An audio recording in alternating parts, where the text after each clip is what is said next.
No.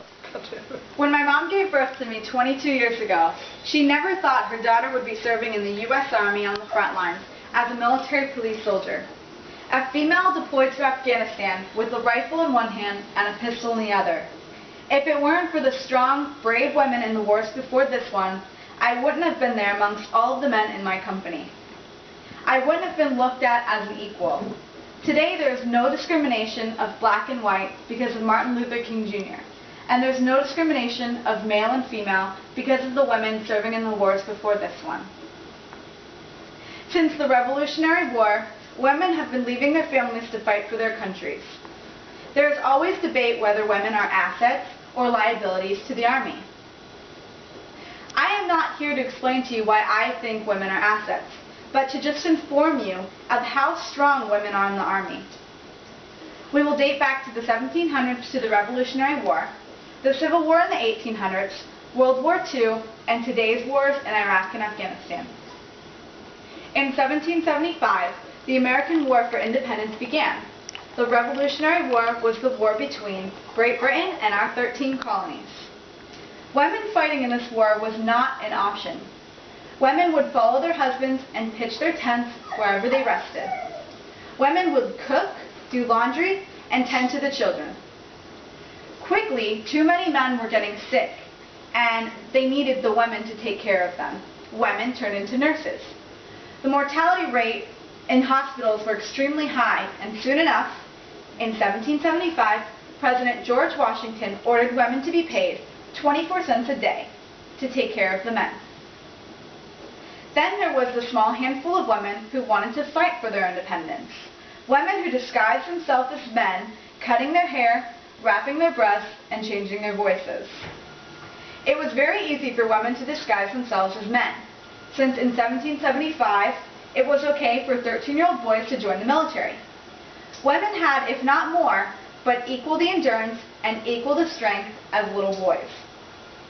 Women also served as spies. Women would act as cooks and maids for the British Army.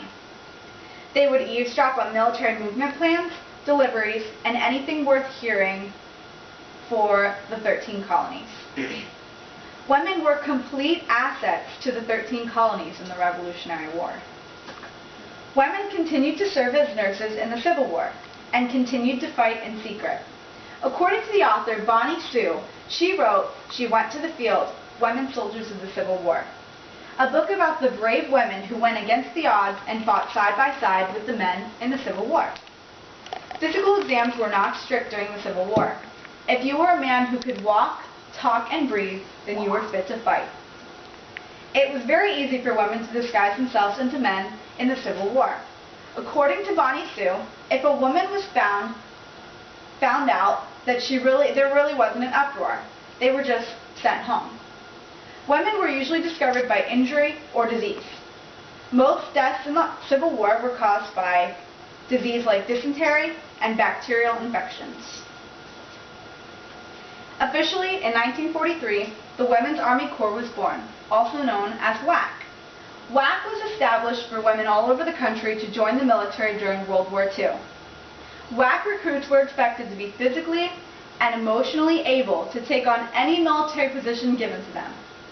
Certainly, the world's reaction to women in the Army was very negative, and nobody could see the women's place being out of the house. Approximately 140,000 women served in the WAC during World War II. The women in WAC worked as parachute riggers, intelligence analysts, heavy equipment operators, and radio operators. They were non-combat positions, but men were relieved from these positions to fight in combat. Women were a complete and total asset to the war during World War II. Little did the world know, WAC was one of the greatest movements in our nation's history. WAC led to women in our Army today fighting in combat. In 2003, we invaded Iraq. Women deployed with men, and it was completely normal. Women served in combat positions as gunners, drivers, and rolled outside of the wire every single day. The first woman ever killed in combat for the war in Iraq was Specialist Michelle Whitmer. She was a military police soldier, sitting in the turret of a .50 caliber machine gun. She was wounded by an IED, improvised explosive device, and killed by small arms fire. Women can do anything a man can do. Women die for our country just as men do every day. Our Chief of Staff, General Odierno, stated, "Women are a major force in operations today. Women are assets to the military today. Particularly, women are needed for the war in Afghanistan. In 2009, Marines started sending female troops to act as mediators, speaking with the women in the Middle East. Quickly, the rest of the military caught on, and the Army created the Female Engagement Team, also known as FET. FET is a female combat team who speaks to women of Afghanistan to better understand their concerns.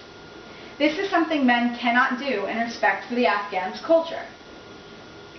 I was trained to be on FET when I deployed to Afghanistan. It was such a rewarding experience. It felt incredible to be needed in what is typically known as a man's world. If it weren't for the brave women of the Revolutionary War, the Civil War, and WAC in World War II, women would not be soldiers today. I have the most honorable job anybody could ask for. All of my thanks are to the women before me." Women are not a liability, but an asset. Women are truly an asset to the military today. They were then, and they are now. Thank you.